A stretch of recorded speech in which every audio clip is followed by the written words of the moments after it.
Good morning. Morning. Good morning. Oh, and in case I don't see you, good afternoon, good evening, and good night. This is my boomstick. Here's Johnny. Are you not entertained? Are you not entertained? Righteous! Righteous! Yeah! I love the smell of napalm in the morning. Good morning, Vietnam!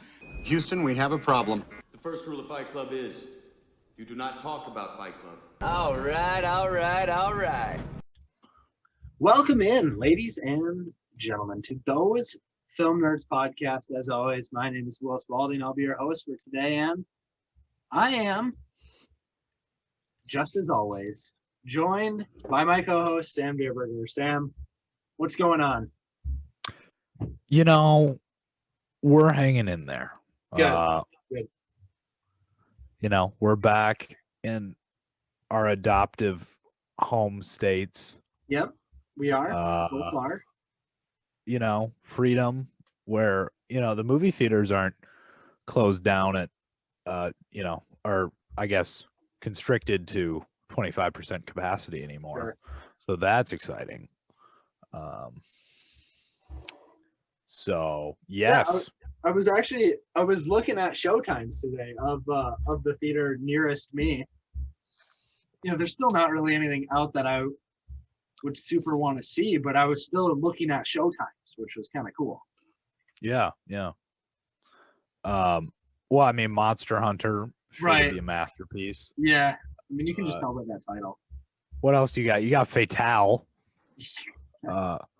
which is just getting rave reviews. Just the superior iteration of Promising Young Woman, I suppose. You know, something like Fatale. But we're yet to see that.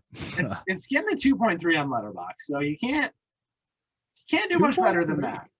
No, you really can't. You're always gonna have the naysayers, right? Right. So right, you just got to be careful. But you just have to ignore the hate and continue. That's right. Just Hillary Swank, you're doing a great job. Never stop. Right. So yeah, anyway, I mean, we have we're back to, free states, and we can start hitting up the theaters again. The only problem is that we keep getting these delays. And I'm sure we'll talk about this very shortly.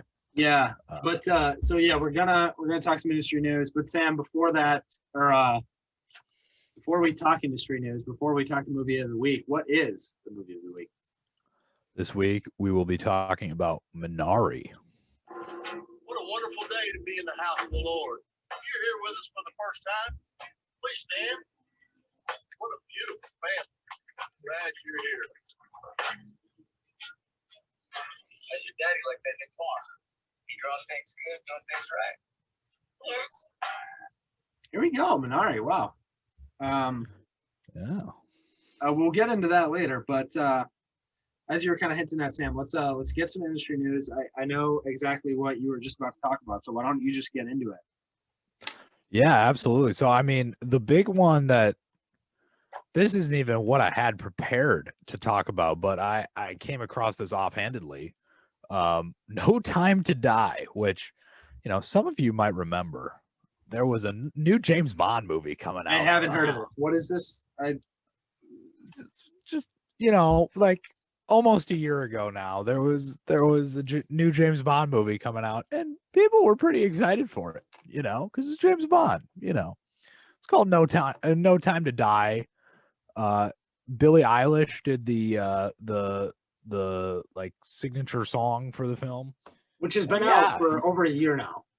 Yeah, we've just been really excited for it, and we've been waiting and waiting and waiting and waiting and waiting, and still haven't gotten it. So now it's been delayed for, what are we looking at? October 2021. Is that correct? Yeah, I see October 8th. Oh my goodness.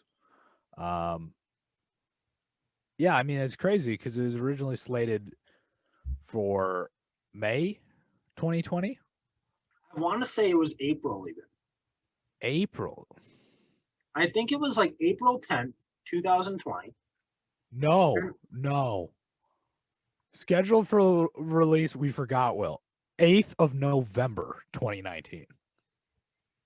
You're kidding.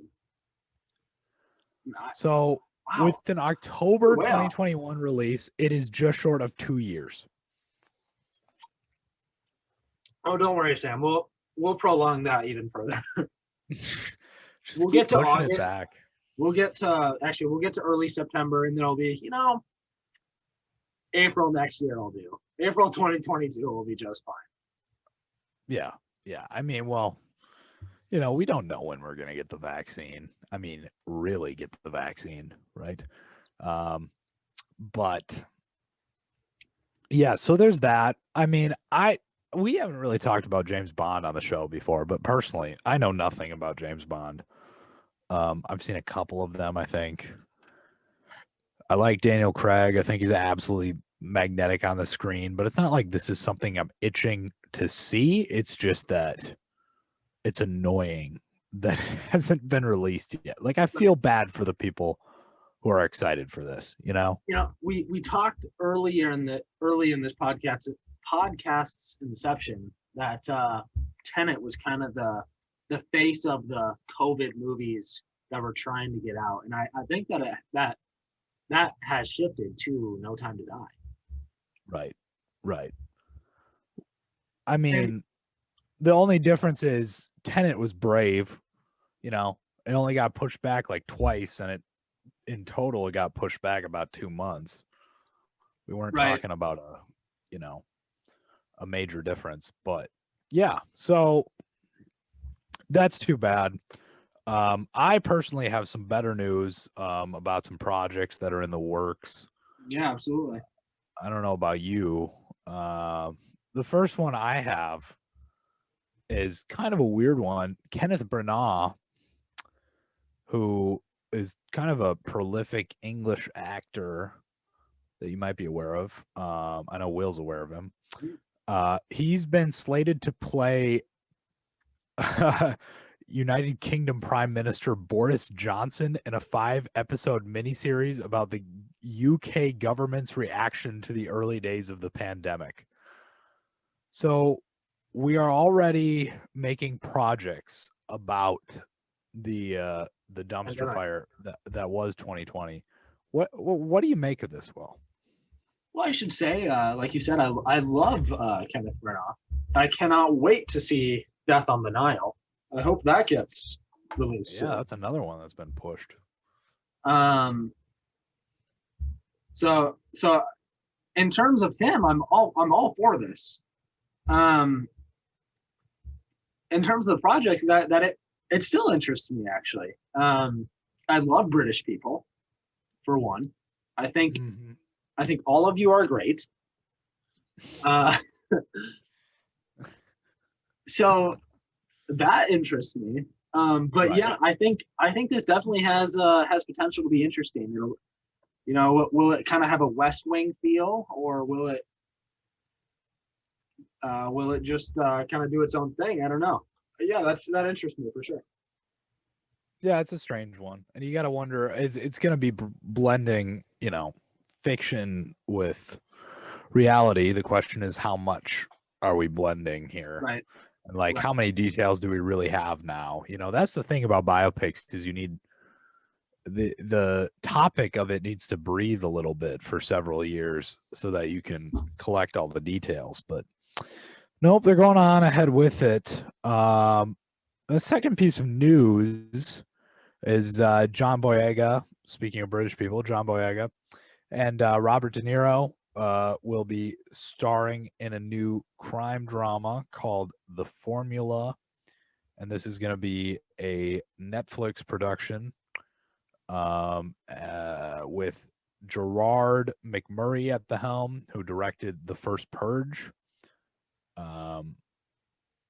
Yeah, it looks like a kind of like a stuntman crime thriller.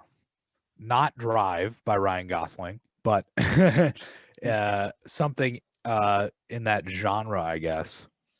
So that looks very exciting. Interesting.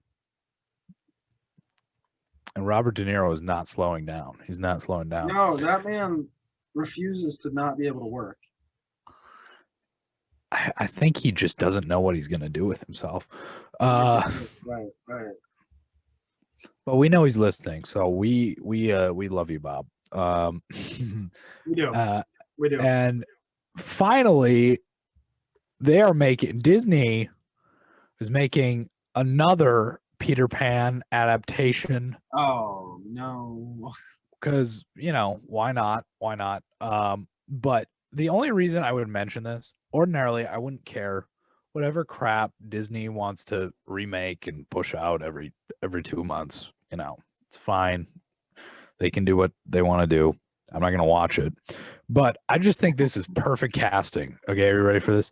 Jim Gaffigan will play Mr. Smee. If you know who Mr. Smee is. Yeah, no, I do.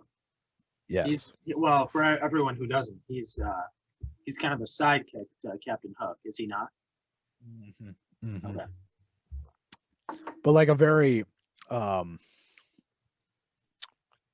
of like clumsy, incompetent. Right. Yeah, Gaffigan would be perfect for that. He's perfect. He's got the beard going and everything now. Right. Yeah. Man, I can even see him. He's a little rounder. Yep. Yeah. Which is perfect. Man, I'm all for that too. I don't know about Peter Pan, but I love Gaffigan. Heck yeah. He's one of the best working today, I would say. He's extremely underrated. And an underrated dramatic actor too. Absolutely. Oh yeah. So check him out. Check some of his movies out. But anyway, Will, what were your pieces of film news? Yeah, so I was gonna talk about No Time to Die. So I only have one, and it is the AFI, the American Film Institute, released their top 10 movies of the year. A couple of 3 days ago. Sure. So Sam, I'll read them off to you and the listener, and then I want to get your thoughts and reactions. Have you seen this list or no? I have not. Okay. All right, perfect. So this will be fresh. All right, so it's AFI's top 10 movies of the year 2020. And we've done episodes on 8 of these. We'll tell you. All right. So we have Ma Rainey. Ma Rainey's Black Bottom. Sure, of course. We have Sound of Metal. I was waiting for that. We have Nomadland. All right. We have Pixar's Soul. Good. We have The Five Bloods. Yeah. We have Judas. Okay. We have Judas and the Black Messiah. Don't know about that one yet. We do not. We have Mank. Good. We have Minari, which we're talking today. So you haven't seen our thoughts on that yet. Yeah. And all right. We have The Trial of Chicago 7. All right. Yeah. That's there's actually not a lot of surprises there. Really, the surprise for me this year has been how much hype Sound of Metal has been getting. Because we did a whole episode on it, obviously, and this is my whole point, is to me it was just, kind of a run-of-the-mill, quiet Amazon drama. Amazon original drama doesn't get too much recognition. But, man, something about that movie, people have just really connected with it. I think people like Riz Ahmed's performance. Yeah. And it is baity. It's very baity. Yeah. So I think that plays into it as well. So yeah, we have done episodes on Ma Rainey, Sound of Metal. Nomadland is next week, so we will get to that one. I promise. We've done Soul. We've done Defy Bloods. In fact, I believe, Sam, that was our first reveal. That was our first new release. Yeah. Yeah. Okay. Cool. Juice and the Black Messiah. As of right now, we are intending to do that movie not next week, because next week is Nomadland, as I said, but the week following, because it should be in theaters by then. So we will do that one. We've done Mank. We're doing Minari now. We've done Trial of Chicago 7. So we will hit all of these, actually. So, Right. Pat, let's pat her back, because that was good work by us. Good. That's not bad. Good foresight. We got to a lot of stuff. We nailed the big ones. So that's very exciting. So those are the AFI award or top 10 movies. Probably similar movies you'll be seeing at the Oscars, I would imagine. Sam, what do you think about that? Yeah, I mean, I assume that they usually like line up pretty well. I guess we could look at like a list from 2019. What would you have added to this list, or what would you have expected that would have been on here? Oh, I mean, I'm thinking of ending things. Not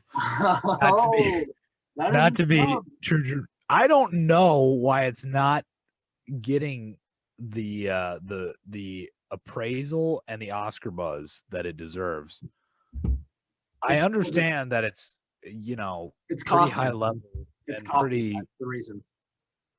Kaufman is a little off-putting, but he's still like a pretentious. He's still a pretentious filmmaker. He's everything that the Academy likes. He's postmodern. But he's not weird. feel good. He's not feel good. He is not feel good. But we've seen indicators that the Academy wants to move away from that mold. Okay. That feel good mold, right? Yes, you're right. He's not feel good, and they want to move away from feel good. But he's still not their brand. Even the not feel good movies, like a not feel good movie, kind of like, I don't know, Moonlight isn't really, Parasite isn't really. Those are still like, there's so much different than Kaufman still. You know what I mean? Yeah, they are. And I'm not even saying Best Picture. Okay. Actually, I do think this. I think he's gonna get a nom for Best Adapted Screenplay. Absolutely, for sure. I think he will. But I mean, I'm not talking about. I'd be satisfied with walking away with 3 or 4 wins for production design or cinematography or something. Obviously, those categories can be hotly contested this year, but yeah, the other thing I wanted to see more of, but of course no one really knows about it, is Blow the Man Down, which is another Amazon original, superior to just about a lot of things I've seen this year. So yeah, I mean, I'd like to see that. But by the way, I pulled up the 2019 list, and I'll just read them to you real quick. The 2019 list from the American Film Institute, the AFI, is pretty conventional. We're talking about 1917, The Farewell, Irishman, Jojo Rabbit, Joker, Knives Out, Little Women, Marriage Story, Once Upon a Time in Hollywood, Richard Jewell, and Parasite. How many is that? That is 1, 2, 3, 4, 5, 6, 7, 8, 9, 10, 11. Huh, how many did you read? I read 10. No, I was just wondering. Okay. Did I hear Ford v Ferrari in there? You did not. They switched out Ford v Ferrari for The Farewell, I'm guessing. And Richard Jewell, and there's one more in there that was not Best Picture. Knives Out was not Best there Picture. You go. That's the other one. Okay. Yeah. Interesting. So but still very mainstream pick. Some other ones I could maybe see. Promising Young Woman, not on that list. I'm not saying it should be. I would. It's in my top 10, but I'm not saying it needs to be. Yep. Promising Young Woman, not in there. On the Rocks is not in there. Again, not saying it needs to be. I'm just saying it isn't. Yeah, right. So I don't know. It's interesting nonetheless, though. They seem to tie pretty closely with the Oscars, though. So Yep. And the other one that's worth mentioning, I suppose, is maybe Palm Springs. Because Palm Springs has this, it is part of that feel good, mold, but it's somewhat nihilistic. Like the ending is just, for sure, yeah. You get a weird taste in your mouth about the ending, but yeah, there's something there. I feel like the Academy could spring for some noms for it, not Best Picture certainly, but some significant ones. But yeah, other than that, I mean, I guess the AFI list is, pretty accurate to what the Academy's thinking. Maybe a sign of where they're leaning towards. But we'll know in a few weeks here when the noms finally come out. Right. So, and we should say the Golden Globe nominations come out February 3rd. That'd be more where you'd see Palm Springs in that comedy category, so we can pull for it there. Right. And the award ceremony for the Golden Globes is in almost a month from today, February 28th. And we'll definitely go over that a little bit too. So get ready for that as well. All right. Yeah, that's very exciting. But Sam, do you have anything else industry news related? I do not. Should we get into Minari? Let's get into Minari. And for those who are familiar with this show, you'd normally think, where's the rest of the trailer? I wish I could play it for you, but this movie's in Korean, so is the trailer. So let's just get right into it, Sam. So we have Minari. Yeah, I don't know where to go with this, but I'll start off by saying I loved this movie. I really liked it a lot. Yes. I thought it, just on a technical standpoint, is up there with the best of last year, of 2020. And I thought the story as a whole was really nice, and at times, as we were talking earlier, was that heartwarming that the Oscars used to like, and then at other times it's it's down. There's a lot of down moments in the movie as well. So it was nice to have a balance of those two things. I thought this movie did a lot of things really well, and I'll get more into that. But that's just some of my general thoughts right off the bat. But Sam, where are you at with Minari? Yeah, I would say around the same place. I mean, we get some. Well, first of all, we have just an interesting concept because we're watching a Korean movie, like you said. The movie's in Korean mostly, in the middle of like Arkansas, US of A, which is just a weird experience to see. It's just. You kind of hit it on the head because it's a nice mixture of down and up. It doesn't pull any punches. We were just talking about feel good movies. It's not a feel good movie in the sense of,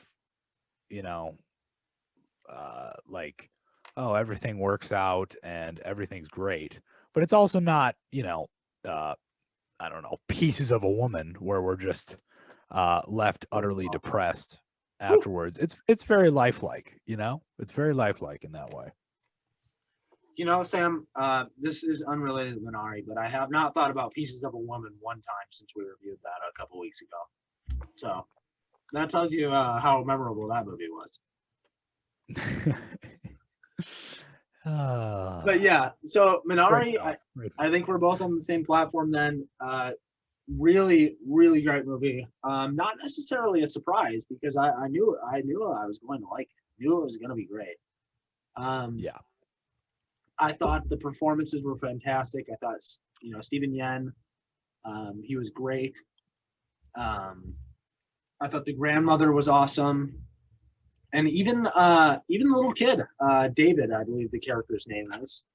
I thought the little kid was great. And sometimes we've talked about this before, but little kids are sometimes tough in movies because they're not good actors all of the time. And Yeah.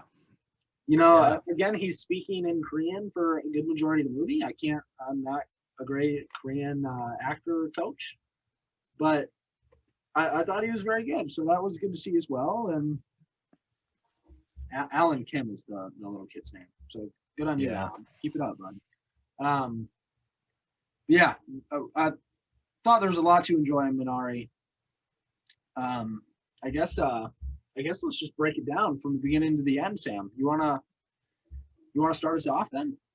Sure. So, I mean, like, look, right away we have this kind of cold open where this family, obviously Korean, are driving through the Arkansas rural countryside, and they see their new home for the first time. It's essentially like a trailer home, a large plot of farmland, and they just kind of start a life. And it's really interesting to see because it's one of those openings to a movie where there isn't any dialogue for a good, I don't know, 5 to 10 minutes. Yeah. And we it shows, doesn't tell.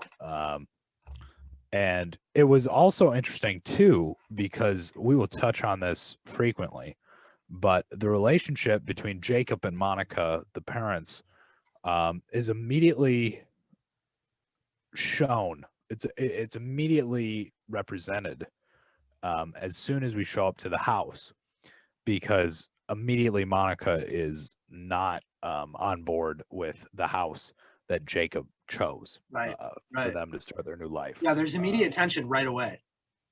Which we like because it's returned to later. Yeah, sure. There's obviously a lot there. So yeah, we just kind of watch them start a life, and it's the kind of cinema where you got to be completely undistracted when you're watching it. You got to just kind of get into the story and just let it absorb you, or else you're going to be pretty much bored, for lack of a better term.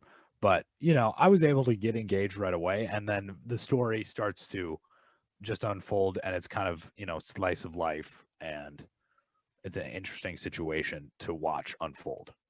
Yeah, for sure. Yeah, really effective beginning. Yeah, I guess I just kind of want to say, like, we don't get a lot of these slice of life, like you said, to use that phrase, that slice of life movie for anyone other than white people as well. So it was cool to see a different perspective on this type of movie. I mean, I'm sure we've seen this movie 100 times, where we have a stereotypical family who, not necessarily stereotypical, but average family, just like this family, is trying to, rebuild their life, or they purchased a farm and we got to build it up, right? But it was cool to incorporate the,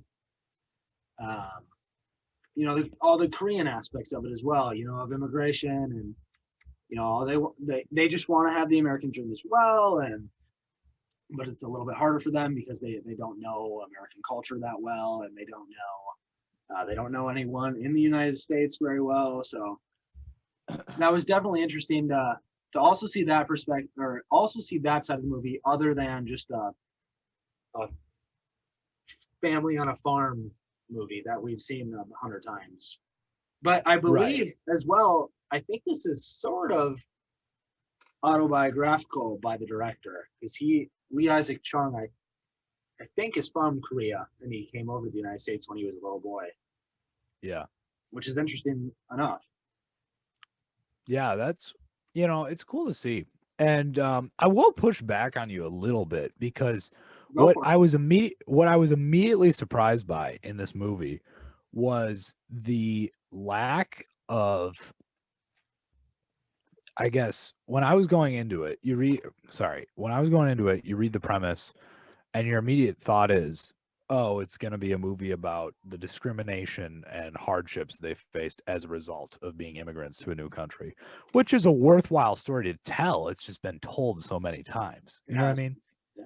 And throughout this movie, there's probably, I would point to maybe like 2 or 3 instances where there's like, mild, offhand, perhaps unintentional discrimination going on against them. But really, the movie, this is why it's so good, is that the movie kind of casts that aside and says, no, a lot of their problems are internally caused. They have the same problems as any other family. Because, the family that's the subject of the movie is pretty Americanized. I mean, they don't speak the language. The kids speak English, but the family is still pretty Americanized for being from Korea. I mean, they're Christian. They go to church. They have stable jobs. They own land, which is kind of quintessentially American, and they run into the same hardships that the average farm owner would run into. Yeah, that's a lot of great points. Yeah, I agree with everything you said. Yeah, and you're right. I guess I hadn't even really thought of it, but you're right. We didn't get the cliche discriminatory confrontations, which was in reflection pretty nice, actually. Yes. Yeah, I suppose there would have been great opportunity for it at the church scene, but we didn't really get it there, other than some light unintentional kids are stupid. Yeah, right. That was the thing, is I thought right away during the church scene, which this is not a spoiler, this is early on, I thought, oh, they're going to church for the first time. This is the scene where we get like confrontation and we get a culture clash and everything. And it's like, no, they stood up during the service and everyone welcomes them pretty warmly. Yeah. They talk to people. They're like, how can we help you out? So like, it was refreshing because, and I think that the movie is doing that intentionally. It's kind of teasing you. It's teasing you a little, and it's kind of saying like, I bet you're expecting this, but it doesn't give it to you. Right. But that's not to say, of course, that the movie is devoid of any conflict. In fact, there's plenty of hardships that we see. It's just not well. It's just internal. Like I said, it's internal. Yeah, we have a lot of internal struggles. We have Jacob and Monica, as you said, the parents. Their relationship is struggling. We have David, the little boy who has a heart problem. We have the grandmother who arrives, and she doesn't really know how to fit in because, as you were saying, the family is slightly Americanized. Aside from they don't speak great English. But the grandmother obviously is not at all. She just speaks no English and doesn't know anything about America. So that's an issue there. Yeah, you're right. And I thought all 3 of those conflicts didn't feel out of place, and I thought they were all executed very well. Yep. Yeah. And the grandma was such an interesting character because she was I thought she was hilarious too. She was hilarious. She was awesome. spunky. She refused to be bothered by David's initial hatred for her. And she's able to kind of play with him and bother him back, And then obviously she's the character who's responsible for kind of the reoccurring motif and the title of the film, which is the Minari. She's the one who plants the Minari down by the stream. And so, yeah, she's obviously, I think, in my opinion, she's kind of like the central force behind the plot. The plot is really set in motion by her arrival to the house in Arkansas. Yep. And so she's kind of the source of all these conflicts that occur, right? Sure. Yeah. Yeah. I mean, we have lots of conflicts that arise from her being there. I mean, David says multiple times, "You're not even a real grandma," which was funny because, they lived in California before Arkansas, and I'm sure he went over to, friends' houses, and, their grandmothers are baking cookies, which he asked his grandmother to do. And right. She doesn't know how to bake cookies, so he calls her, or he says she's not a real grandma, which was funny. That's really funny. I mean, she obviously sparks even a little bit more tension with Jacob and Monica.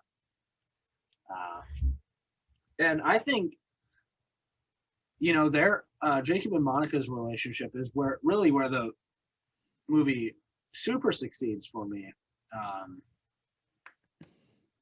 Just because of, how many times do we go back to that, where they're struggling as a couple and parents as well, because, they're not sure if they're helping their kids or hurting them. Right.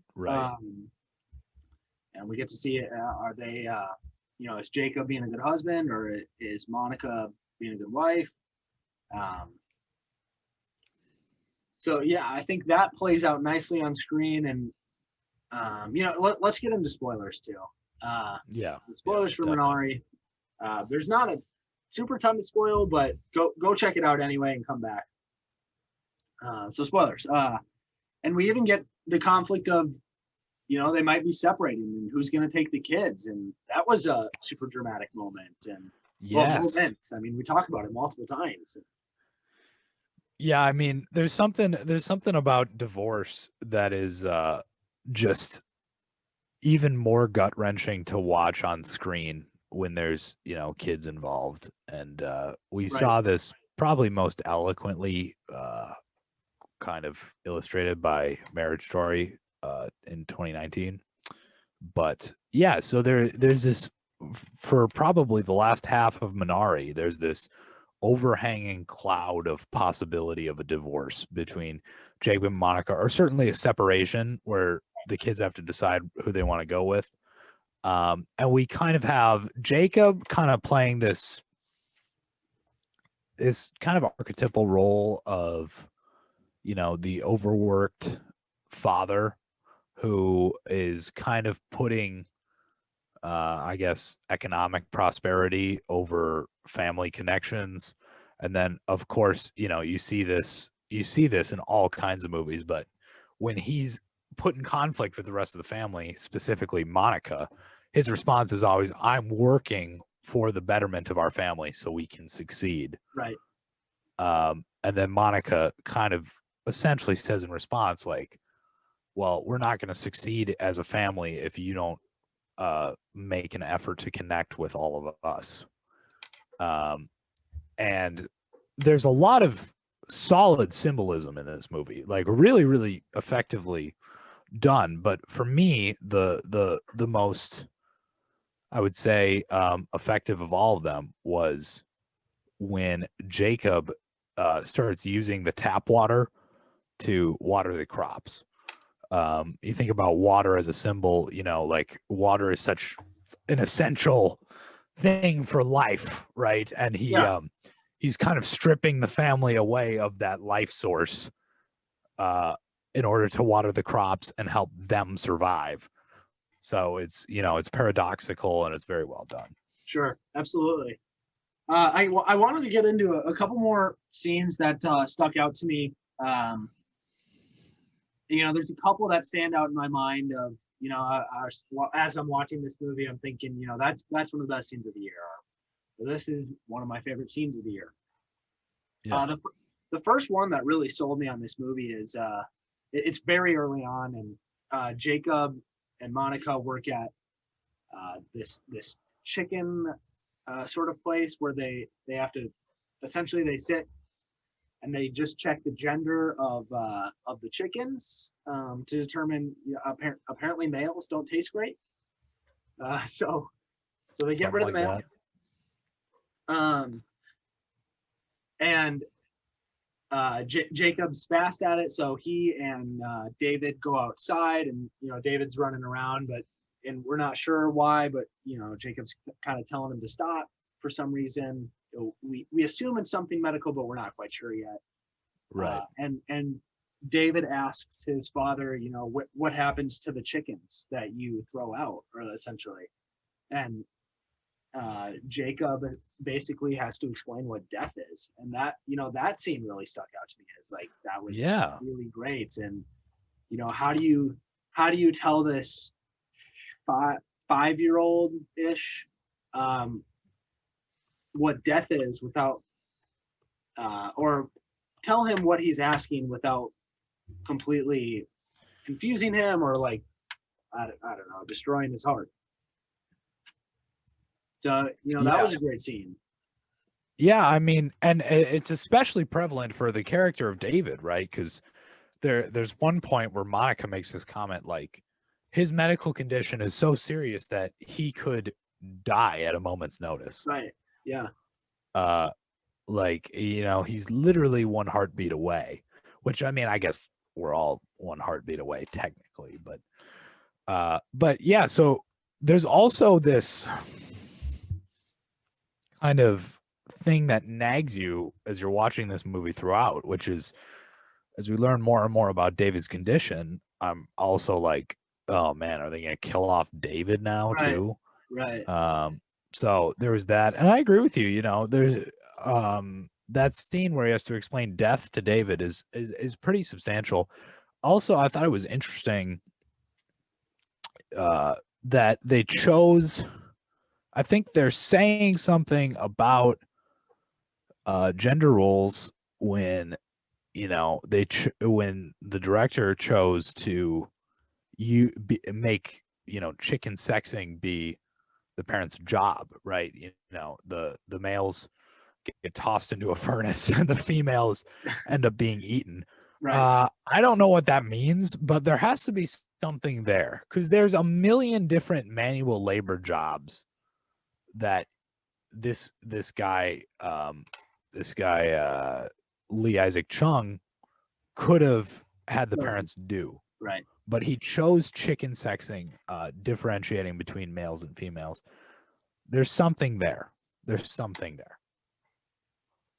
There is. Another great scene that stuck out to me was the first time we kind of see Monica and Jacob arguing. We're not 100% sure what they are arguing about. But it's presumed that, and then we learn later, but it's presumed initially that it's about where they're living, and we think for a little bit that Jacob is this kind of not necessarily flat, but maybe a little one-dimensional, that he's just a worker, but then he's kind of telling Monica like, hey, this is hard on me too. Like, I'm the oldest son in my family. What else was I supposed to do? I had to make money, whatever. So that's another great scene. And, I think that's what's so strong about this movie is that it is just it's chock full of fantastic scenes that stick out in your mind and stay with you. Yeah, you could almost divide this movie up into maybe 5 or 6 sections, and they would all work well as like effective short films. Right. So yeah, I mean, that's worth mentioning. Also the rainstorm or the tornado, I guess, towards the beginning. I thought that was funny too. That was pretty funny. Trying to first of all, it's just kind of visually strange. Like, their power goes out and then they realize they're screwed because it's the 80s, and if you don't have electricity on in the house, then you can't learn about the weather. The radio's not on, the TV's not on, you don't know what weather's coming. So it's kind of terrifying. So that worked well. I mean, obviously storm is kind of I would say effective foreshadowing. Like, we kind of get this ominous, I wouldn't say ominous, but perhaps calm before the storm. As the plot progresses, we see, more of an impairment on Jacob and Monica's relationship. So that worked well. And finally, I would say one of the I would say the penultimate, the second to last symbol that we see, or I guess scene that's really important, is when they all go to David's heart appointment and Jacob chooses to bring in the produce that he had grown so that it doesn't overheat in the car. Right. And again, we just see, Jacob kind of putting his livelihood before his family, or prioritizing wealth over connections, I guess, for lack of a better phrase. Sure. Yeah, and maybe we should just get into the the whole produce and kind of we go from the doctor's appointment to talking with this man that in Oklahoma City, kind of near Arkansas, who Jacob is going to sell his crops to. And we get back to the deal's done. We're all set. We have another argument with Jacob and Monica, but it seems they slightly worked it out, and it seems all right. And then we get back to the farm, and then essentially the crop barn is burning, and all of the crops are going to be destroyed. Yeah. Just another gut punch in this movie that is proves to be almost kind of relentless near the end. Oh my God, it was kind of perfect. Yeah, for sure. Because we have this scene beforehand where Jacob and Monica have their final argument in the parking lot of this grocery store, and they say, like, we're going to separate. This is not sustainable. And they drive all the way home just to find their farm burning. And the grandma sets off the fire as a result of, her stroke and her limited mobility, her paralysis. She accidentally, lights the garbage on fire, and it spreads. So, it's a beautiful symbol, because, they get back and they run into the fire together.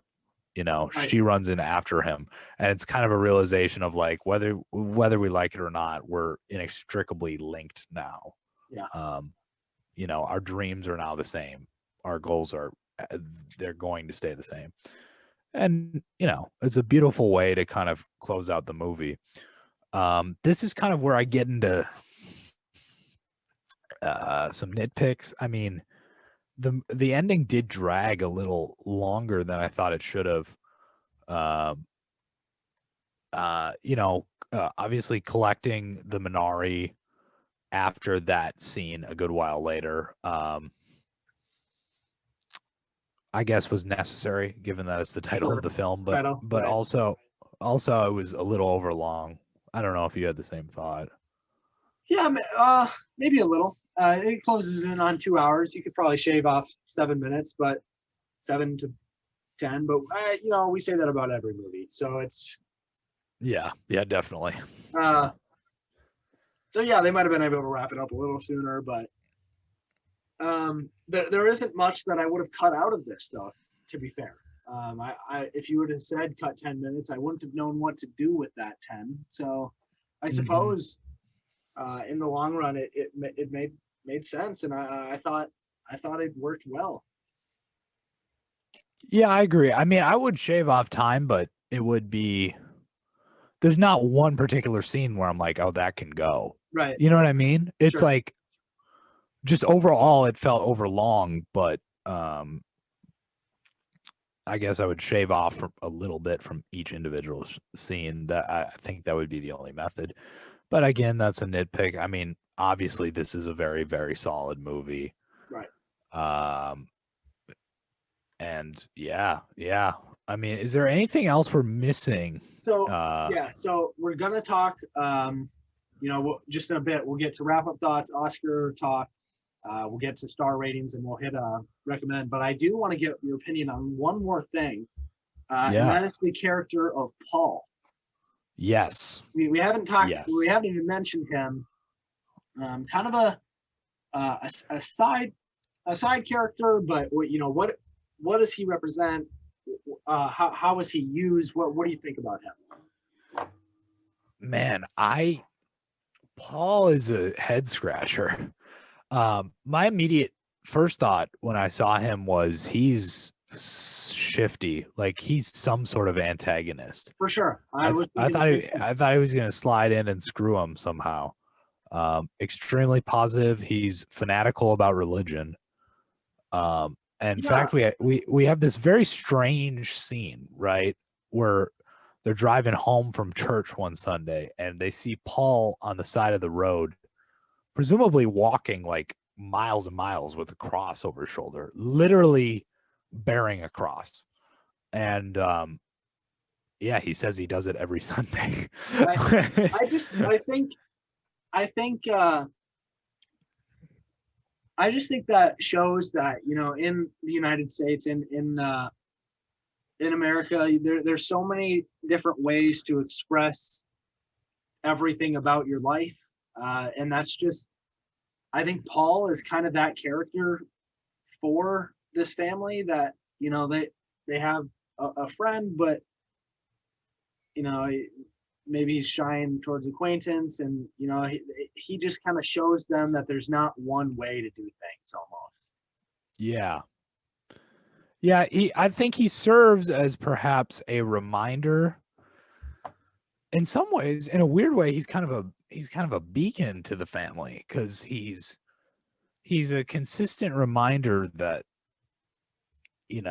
working hard is no guarantee that your troubles will subside. But nevertheless, Paul keeps a very positive attitude and outlook about life. Right. There's a lot of scenes where Jacob gets really angry over the hardships that he's experiencing, and Paul's just like, well, nothing that can't be fixed, right? Yeah. Like, you just got to keep persevering. So, there's something there. I just thought, maybe Paul was underutilized in the screenplay. I mean, he definitely could have been, for sure. He had a lot of potential, and really the only scene that sticks out to me is the aforementioned cross scene, but there's some other things. Otherwise, he just kind of plays off as kind of farm help. And we still don't understand, like, is he getting paid for this work? Like, or is he just there because he needs a friend? Like, because Jacob is initially reluctant to hire him. He thinks he can do it by himself, whatever. But eventually, Paul's on the job. So I guess we're led to believe he hired him as help. Right. But he's just he's kind of just there. But, the other thing we don't learn about him is, why doesn't he have his own farm? We don't know. He just probably he doesn't have his own farm, but he says he knows so much about farming, which is so, which makes him a fascinating character. Sure. Well, I just wanted to get your thoughts on that. Should we hit Oscar talk? Should we? Let's hit Oscar talk. Yeah. So as we mentioned at the top of the show, Minari was one of the AFI top 10 of the year 2020. And I don't see that changing in the eyes of the Academy either. I think this definitely gets picture. I think this will get a supporting actress for the grandmother. I'm going to butcher this name, Yun Yu Jung. I think there's an outside shot at Stephen Yen and supporting, maybe even lead. I don't know. Depends on what they campaign him for. Yeah. And I could see a bunch of technical awards, any number of them. What do you think?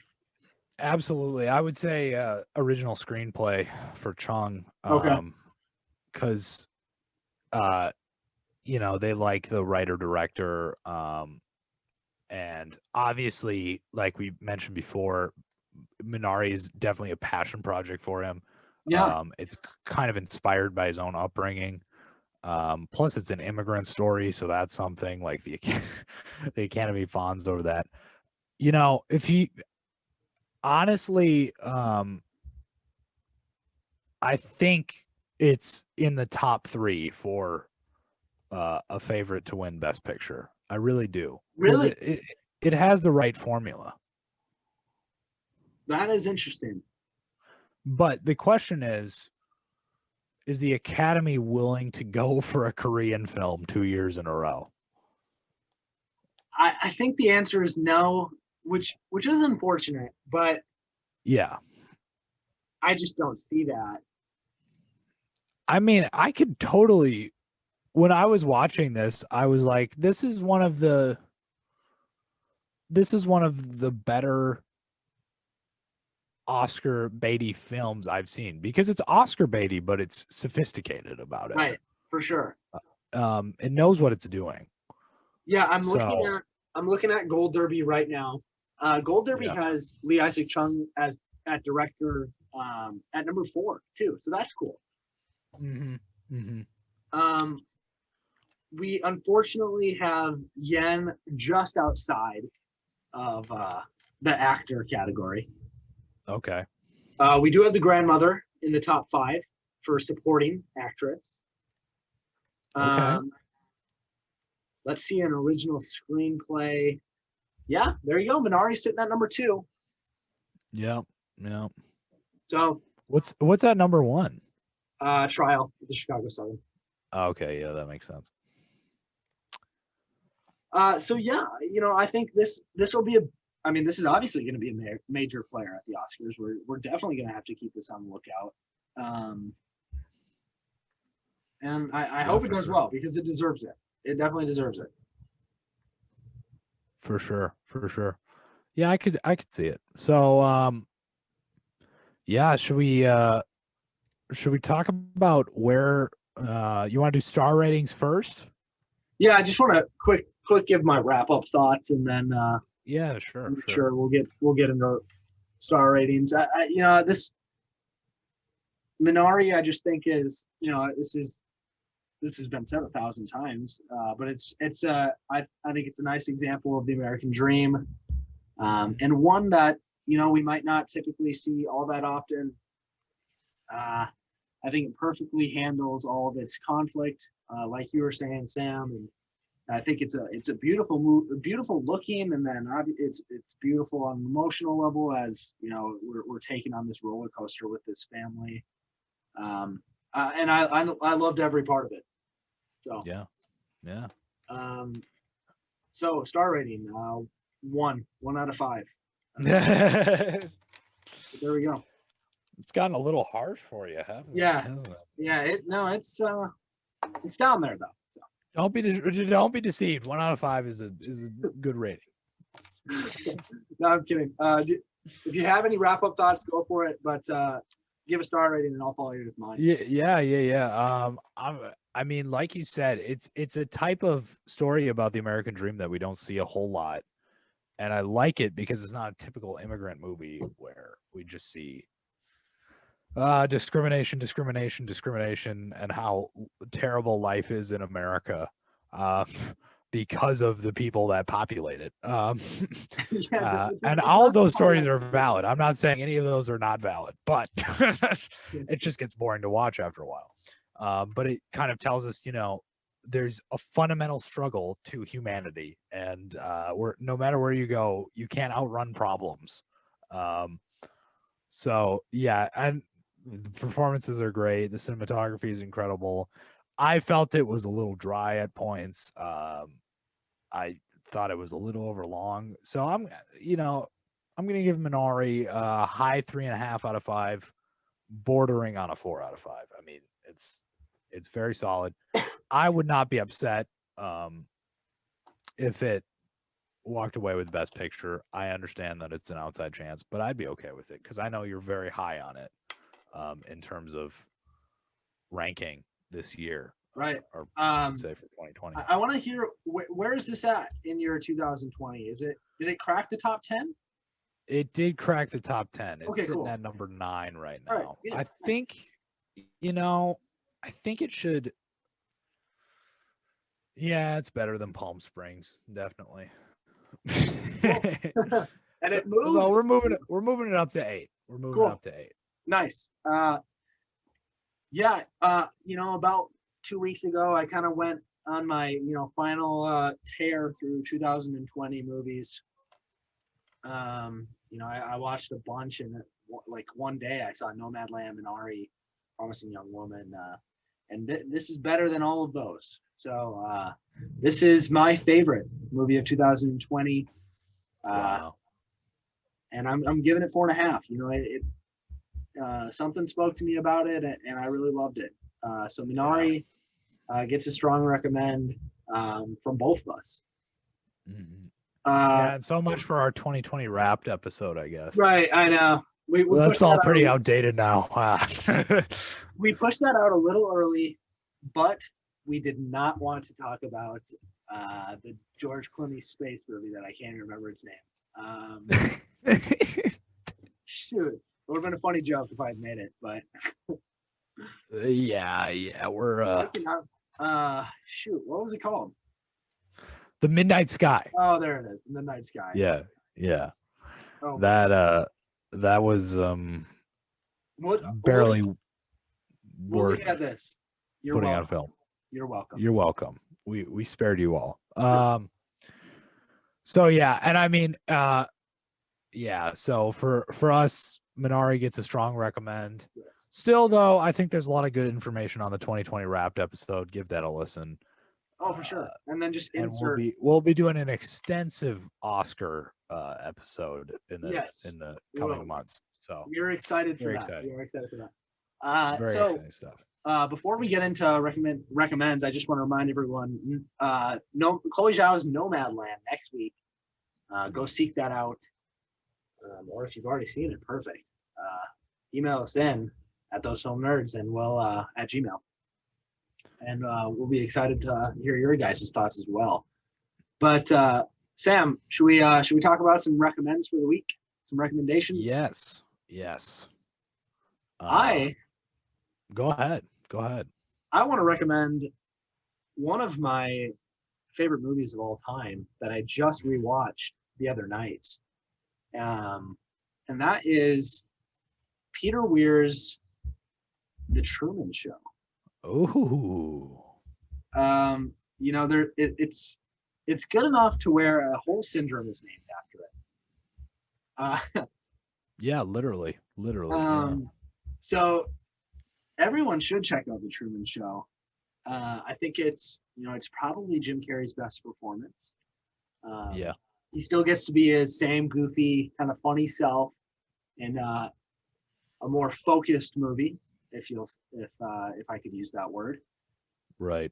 And I think it's one of the most original movies of all time, original concept-wise, and I think it's great, every part of it. And it started the Ed Helms thing of being in control centers. We got this. We have Apollo, the Apollo movie. We have A Beautiful Mind. There's any number of them. So He likes his control rooms. he does. I really love The Truman Show. I think everyone should see it at least once in their life. And yeah, one of the most surprising endings of all time. So Yeah, I would agree. Yeah, it seems like it's one of those movies where everyone knows the premise, right. but they don't really appreciate how deep it actually is. Like if you Sure. actually watch the movie, everyone's like, haha, it's about a guy who's in a TV show. But I'm like, it's a lot more than that. So Yeah. definitely check out The Truman Show. It definitely keeps you on the edges of your seat too, for sure. Yes.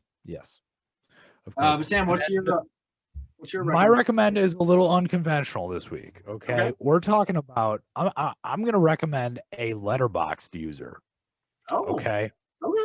And I should say real quick, Sam, Yes. we're allowed to recommend you guys anything. You have to check it out. You're obligated to. Right. Go ahead. And I know we recommend each other at the end of every episode, as we should, because we're the two best users on Letterboxd. But there is a fella by the name of C.S. Walsky on letterboxd.com. Okay, C.S. Walsky, Walsky. And this man goes, he starts, like, the film reviews he writes are very long, and they end up becoming personal essays.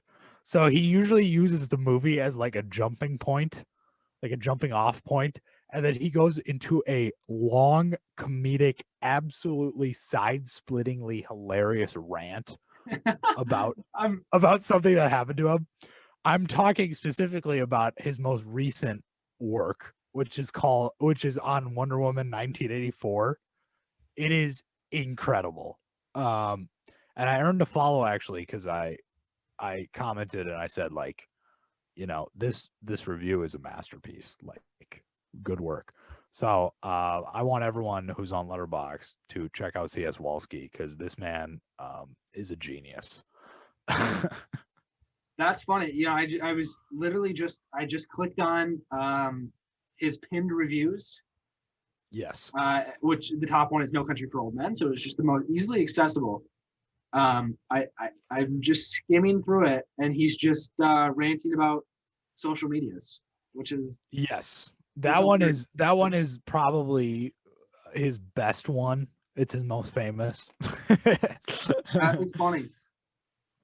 Oh my god! It ends with nothing to do with the movie. Coke over Pepsi, Chunky over cream, Star Wars over Star Trek, hard shell over soft shell, the Stones over the Beatles. That is funny.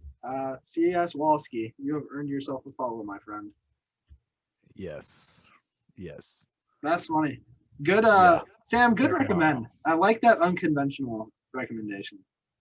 Thank you. That's interesting too. He does not believe in half stars, apparently. He doesn't. He's one of those, which is, I respect that. That's an interesting way to go about it. Right. That's one way to live your life. Mm-hmm. Yeah.